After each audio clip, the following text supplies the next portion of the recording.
Hello and welcome back to my channel. My name is Lena Norms and I have been doing YouTube since 2009, which if your maths is less rusty than mine, you'll already know is 15 years. For the majority of my YouTube existence, YouTube has been a hobby for me, and while I've been uploading weekly videos, I have been working behind a bar, I've been working in shops, in retail, I worked in proper office jobs, doing like marketing and publicity managing and business development management and all sorts of things. And for the last 4 years, I have been full-time doing this, and it has been freaking weird.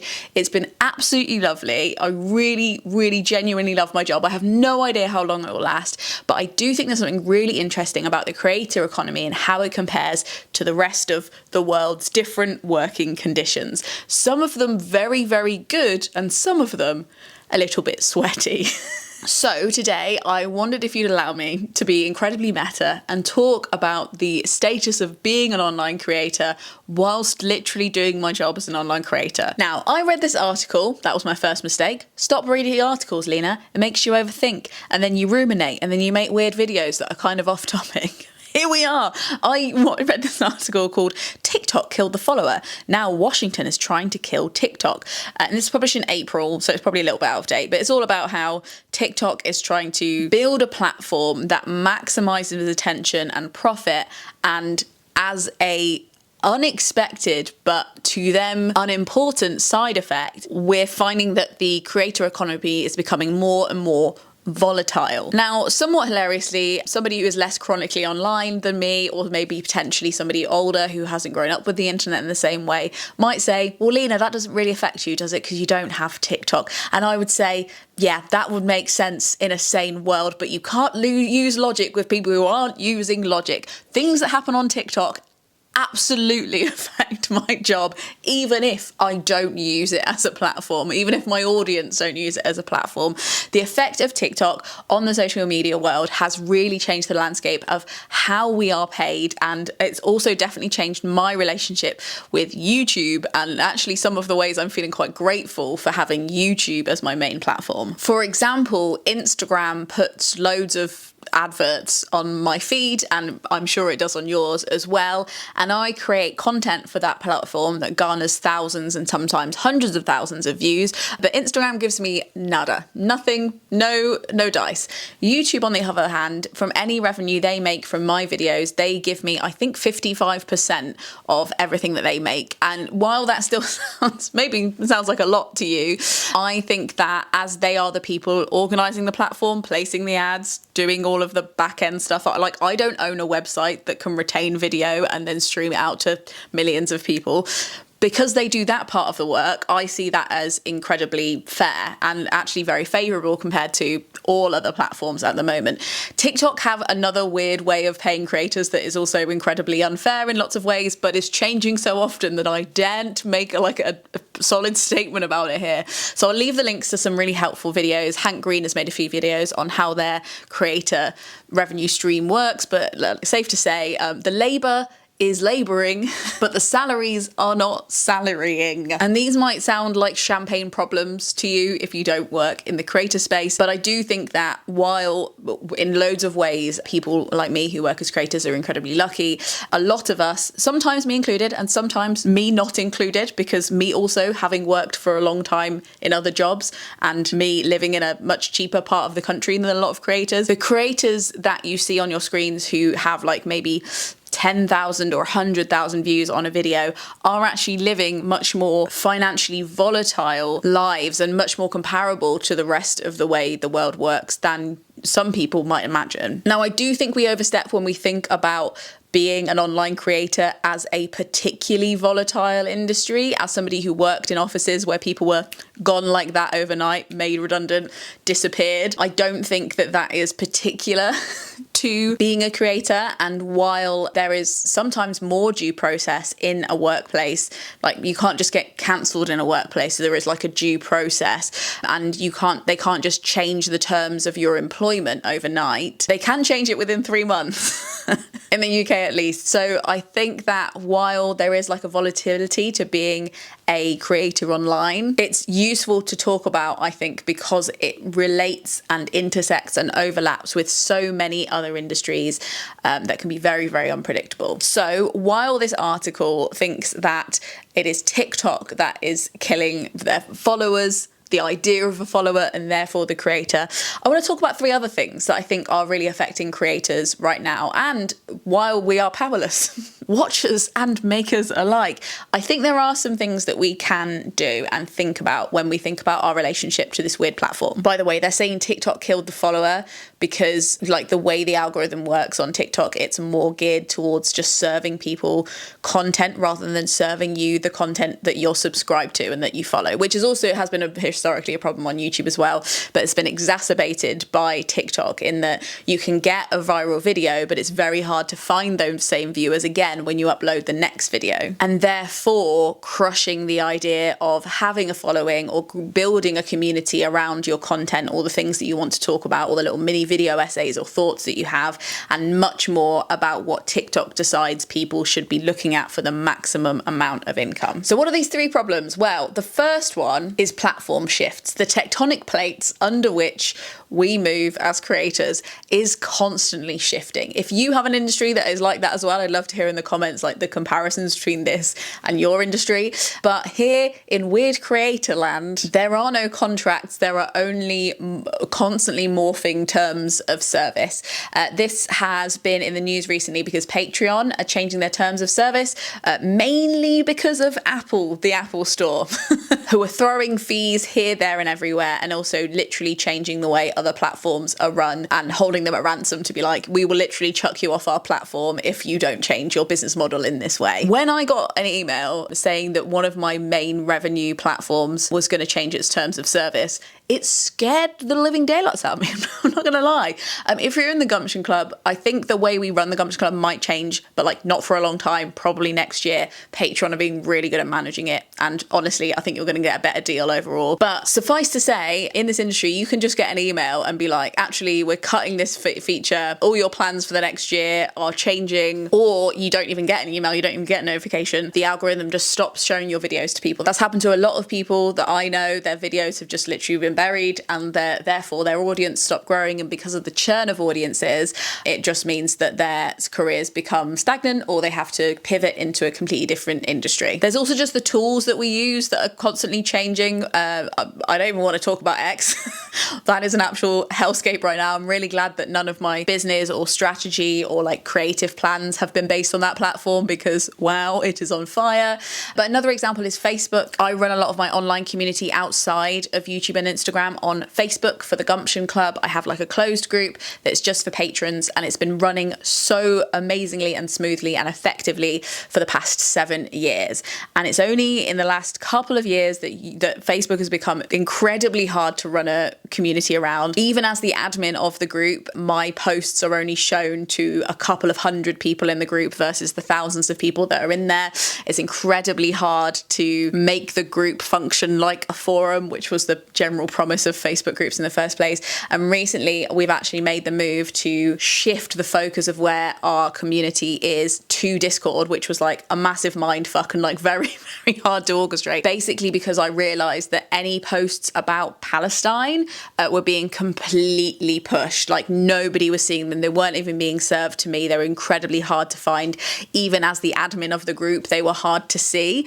And that scared me. The similar things have happened around contraceptions and talking about abortions on Facebook. Like it's very weird, and I don't have like full reports on it. I simply have an incredibly scary amount of anecdotal evidence that made me feel like Facebook was no longer a place that I could communicate with my community about like very serious topics. And without serious topics, what are we? We're nothing. So we started moving to Discord, and that's been a really positive mood, actually. It's been really fun. I created a thing called the Gumption Clubhouse, which has like little rooms, kind of like we have a house. So there's like a living room you can chat in. You can go to the bathroom to talk about body stuff. There's a dorm room. There's like a sleepover with blanket forts. It's all very, very fun, but that's all about platform churn and like things changing overnight when you're trying to build a community and in lots of cases build a small business. So that is a little bit stressful, and why you might see some of your favorite creators like changing what they're doing quite a lot and being like, why aren't they doing what they used to do? I like them when they used to do this. It might actually be because it's not possible to do it that way in the same way as it was, or the goalposts have changed so much on the platforms that they're using that they have to adapt and they have to do things out of the blue in order to keep making it a viable job. The second thing is the emphasis as the creator economy has grown on getting revenue from sponsors and merchandise. These are two incredibly volatile industries. During COVID, a lot of marketing budgets were squeezed shut and predictable income for creators disappeared overnight. I have spoken at length on this channel about why I try to decenter sponsorships as part of running my small business, which employs 2 people. And while I do work with sponsors in very, very fussy, high bar circumstances, like I can't emphasize to you how fussy I am about who I work with. I'm kind of irritating about it. It is something that is a much bigger part of people's business models. And I've talked before about being kind to creators about that and giving them constructive feedback, which we'll talk about later. But it is just a fact that is how we have been taught to build business, is to partner with other businesses, B2B, so we can sell to B2C customers. But the moral conundrums that come with doing that and the contradictions that can arise, especially in a world where it seems that at least half of the companies in the world seem to be funding anything from genocide to complete human extinction, it's a real big moral maze to fight through. And if you're not equipped for that, which none of us are, we're all making up as we go along, it can be incredibly scary to not have a team behind you to be able to research these brands and work out what's going on in every single circumstance. So along with that comes the creation of merch, which I have found a way that I am comfortable with making merch, which is positive panic patches, which are made in certified factories and with recycled thread and like have a meaning behind them that I think will have like a very long-term good impact, and also have a double meaning of being able to like use them to decorate your clothes so you don't want to buy new ones, and mend your clothes. So for me, that's the only merch idea I could come up with where I was like, I feel okay about this, as well as books. Obviously books are great, but personally I feel like the creator economy cannot continue into a future full of climate crisis while it centers merch and while it centers object-based sponsorship. It's just simply not viable. There aren't enough companies doing good work for that to be anybody's main focus revenue stream, because it's just going to kill everything. So I'm a big advocate, especially like behind the scenes when I meet other creators, for decentering that as part of their revenue model. But it is just such a prickly, hard thing to do because it's exactly how you're taught to build a business. It feels a lot of the time like it's the only way to build a job and to protect time enough so that you can do this. And yeah, but the third thing that I don't see talked about with the same weighting as the other things is the human brain. And how skewed it is when it comes to filtering feedback. I think part of this is in our heads, and this can be the same for anybody. Like you go to school and you're in a year of 200 people and like a normal comp secondary school, and most people are either indifferent to you and maybe you've got 10 people who do like you and would invite you to a party, and then there's one person who will say that you've got a lady moustache, naming no names, or calls you fat or something like that, and it just feels like the whole world hates you because one person has said something rude. That's just human nature, and it's just happening on a bit more of a magnified scale in a comment section because you're seeing it every moment of every day. 1 or 2 bits of negative feedback make it feel like they are representing the masses, and that's hard for your brain to filter. Kind of not the platform's fault and not the audience's fault either, but something that I do think is that people who have mean thoughts or rude thoughts or slightly worrying thoughts about you and the work that you do are much more likely to comment. As a kind of person, as a vibe, they're commenters. and therefore their voices are so loud. I'm guilty of this too, I try and do my best, but I'm somebody who loves a lot of creators and very rarely comments, because I'm like, wow, they did a great job. Like, and it's kind of like a more normal reaction to be like, they did a great job, I really enjoyed that video, but I've also got to go and do this over here, so I'm just going to carry on and not comment. The majority, what's hard when you look at a comment section of anything like TikTok videos, YouTube, anything, you have to remember that like the majority of people that watch that video haven't commented on it, so we have no idea what they think. There is very little data on the actual reception of a piece of content. We only have sometimes likes and hearts and sometimes comments, but the majority of people silently consume and do not interact, which is kind of hopeful, I think, because it means that we don't have enough negative feedback to assume that people hate us, and yet our brains tell us that anyway. Another thing that is neither the platform's fault nor the audience's fault, but is simply just the condition of working in a visual medium, is that I didn't realise the shift. I was editing my own videos for like 10 years, but it was always in little bits. Like, I'd get up a bit early before work, get up like an hour early, do like an hour of editing, and then go to work, like live a normal interactive day, get on with it, maybe come home, do a little bit more editing at night, like have a whole life outside of staring at my own face and editing it. When I started doing it on my own full time, it definitely started mashing with my brain more, because it becomes like the focus of your life. You start doing, like, the volume of hours you're doing is more. And like for me, I was doing a lot of outfit videos where I was showing my body. I do inherently believe that for long stretches of time, the human brain is not designed to look at itself for that long. There's something weird that happens. And I do get sometimes that people say like YouTubers are like, they've met them in person and they're a bit strange. And I don't think it's their fault. I think it's that we're not supposed to be, that's not the plan. We're not supposed to be doing that. I don't think we should. Honestly, if I was in a position to not employ an editor like I do now, I employ my boyfriend Craig to edit the videos, which you can watch a whole video about here if you'd like. He edits my face, which again, more fool who. He hasn't got bored of my face yet, but like, we're pushing it. I recognise it's a dicey move, but so far it's been glorious. But yeah, I think that if I wasn't able to do that because I didn't have the revenue streams to be able to employ somebody else in this small business, I would really question doing it full time because of that element alone, like having to stare at yourself and analyse your own face. I've now been staring at my own face for more than a decade and a half, and in some ways it's been great because there's nothing you can tell me about my face that I don't know. And that's great, and actually has become, I think has actually had the reverse effect in some ways, and I've just become very comfortable with the way I look because I've seen myself from every angle. But at the same time, like, there's something very weird about it. So I think if it's not TikTok and its force to push a lot of people towards short form video that will kill the creator, I think it's one of those three things. It's either volatile platform shifts in which people have no say or vote or warning. It's the revenue streams and how they are focused on consumer marketing, or it is like the skew of negative comments to positive comments and our perception of ourselves as we create our content. Those three are the things that I think would threaten my career at any moment in it. And I think because I've been thinking about it for so long and too much, I have built in like guardrails for myself to make sure that doesn't happen, or if it does, I can spread the risk a little bit. So to summarize that section, TikTok might be trying to kill the follower and therefore kill the creator, but I don't think it's the only thing coming for our asses. It's the contractless, sayless, voiceless, voteless relationship we have with platforms that can shift under our feet at any moment with no notice. I don't know what the answer to that is. Maybe nationalize social media. It's the revenue focused and consumer buying focused business models we've been taught to emulate when we become online creators and full-time creators.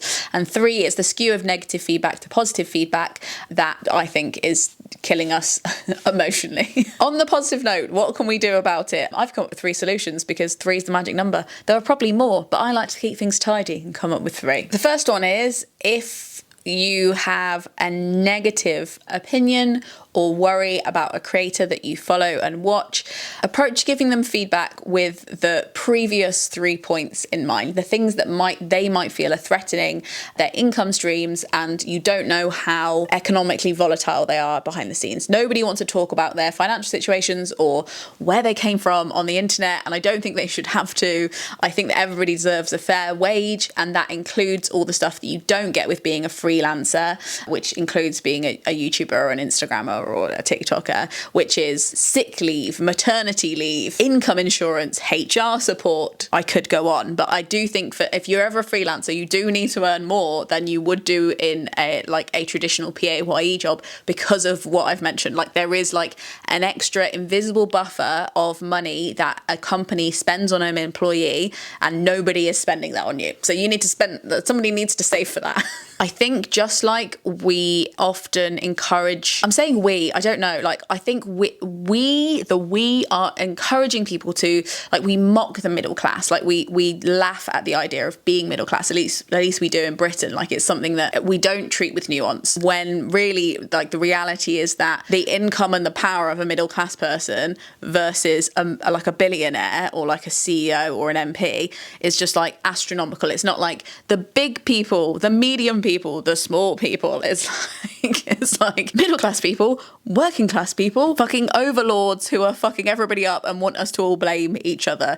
So even if you perceive that your favorite influencer is in a slightly different class bracket or privilege bracket to you, their power is much more similar to yours and their volatility much more comparable than anybody else that you could be shouting at who are up here. These are the people we need to go for, especially because of lifestyle inflation and the idea that a lot of people get like free things. There is like a perception that they are like more financially stable, when in some cases they might be just spending in a really weird way, or they might be accepting things that give the aesthetic of their life, like having more excess than like the real material stuff that makes a life safe. Am I making any sense? It's hard to see people shout at like people who make content online about the things that they're not doing or the power that they're not using, when I think it's really scary to admit that most of the people that you watch on a daily basis on platforms like this have like at little to no power, like the same amount of power as you do. And while that power is still significant and we should do it, like it doesn't really have much impact unless it's part of a collective or a community, because that is simply not how the world works. I can't just say everybody should vote green and it works. Like, it's not how it works. So while you might feel like somebody should say something about this certain topic or do something about this or talk more about this thing, and like morally you might be right, on an impact level we are all but very small ants, and I hate that. But unless we join together to make one big ant, where am I going with this analogy, those kind of conversations feel less urgent than the conversations we should be having around like nationalising, unionising, making laws against people treating their customers and their communities and their creators like this. Do you see what I'm saying? So I think consider your feedback before you give it. Like, there's a difference between being right and having an actual impact. And I think we confuse those two things. Like, just because you can say something, it doesn't mean it's actually the most effective thing to say. And it's not necessarily the most effective person to talk to. I talked in my sponsorship video about this, but like, giving creators feedback if they work with a company you don't like, that's very like, hey, like if you had a Patreon or if you had other ways to support you that wasn't me buying this product that I think is bad for these reasons, I would love to do more of that. Or like, I see that you're working with this brand who I'm not like very keen on. I wonder if next time you could work with this brand that I think is doing a much better job of it. I think they're really great, and like I use their products and I think they're really good. You know, stuff like that, that's like giving people like the benefit of the doubt and working with them to like come up with solutions, or like leave the door open for them, not just being like, you can't work with them, you're a bad person. Because at the end of the day, like, how many of us have workplaces that are ethically sound?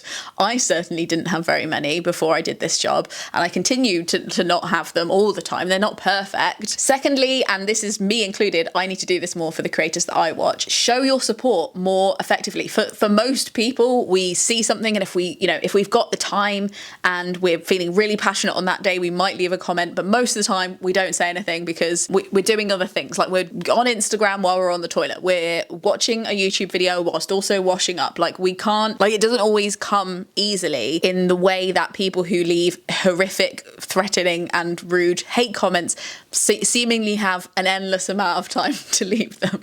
So while all us like vaguely settled, rational people aren't making time to leave nice comments, the people who are leaving the nasty ones, oh, they're hard at work.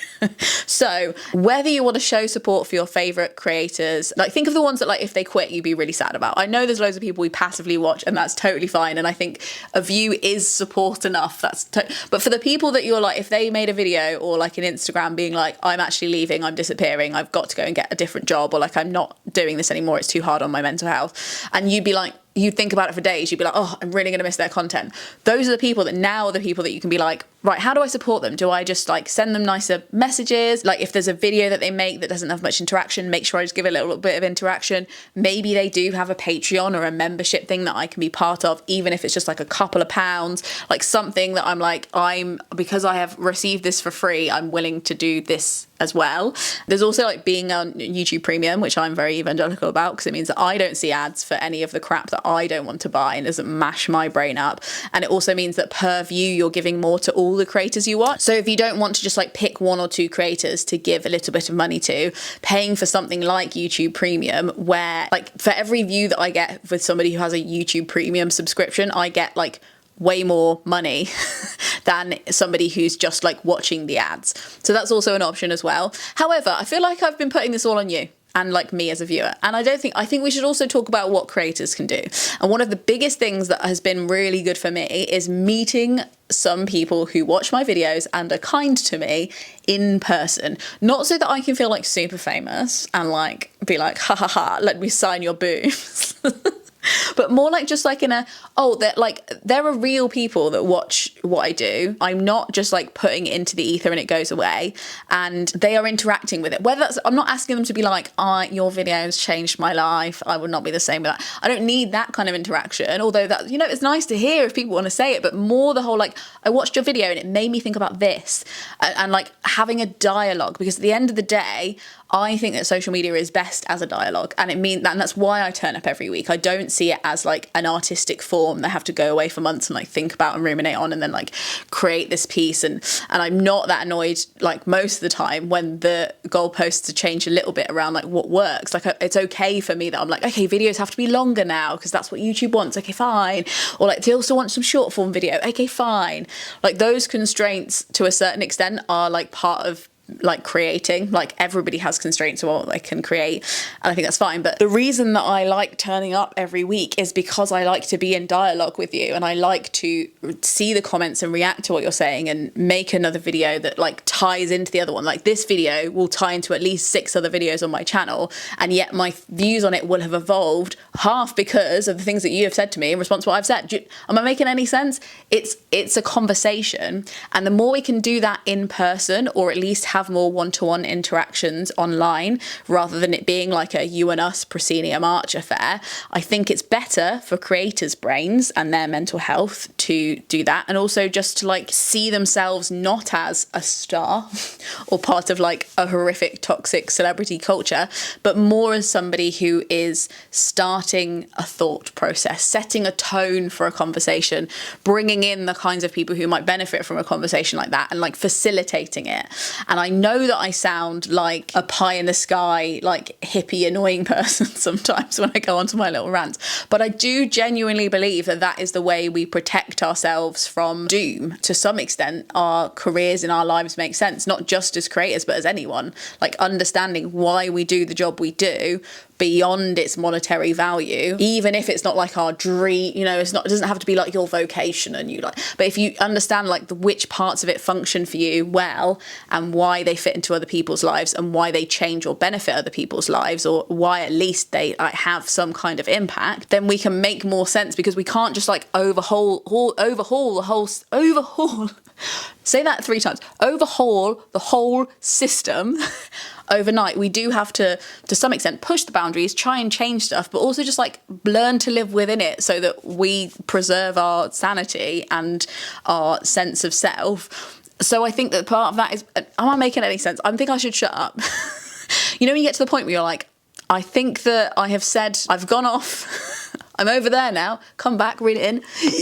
In summary, as with any industry or creative pursuit, there are always things that are going to be changing about it, and there are always things that are pitfalls for the people who are involved in it, whether they are the people watching or consuming it, or the people interacting with it, or the people initiating that. Like, instead of creators, maybe we should just call ourselves initiators. But it doesn't have to be like that everywhere. I feel like most of the time I have really, really positive experiences online, which I know is weird to say. In this economy, a positive internet experience? Yes. Most of the time I feel like I get more hope from my time that I spend on the internet than delusion and doom. And that comes from the way that lots of nice people treat me when I turn up to the internet, when I turn up to the pub of the internet and I'm like, hey guys, what are we talking about? And it also comes from being a big fan of other people that I really love and like interacting with them and seeing what they're creating and how that comforts and inspires me. And I do think we have a lot of negative self-talk about us spending too much time on the internet, and I believe that a lot of us, including me, are spending too much time on the wrong parts of the internet. But there are lots of glorious parts of the internet too, and I think since none of us seem to be cutting down our internet time at all, it's at least worth analysing and thinking a little bit more carefully about how we do it and how we interact as audience and creator, and even if those terms are applicable and viable anymore. Thank you so much for watching. What was this? I don't know, but I have talked about similar topics in the past before. Some of those are on screen now. Speaking of community, like I said before, I do have the Gumption Club, which is on Patreon, and it's a really fun place to be. I also upload weekly podcasts with brain farts just like this. So if you want more of this, there's already 100 episodes waiting for you there. Ugh, if you can bear any more of my voice. Thank you so much for watching. Frogsnog out.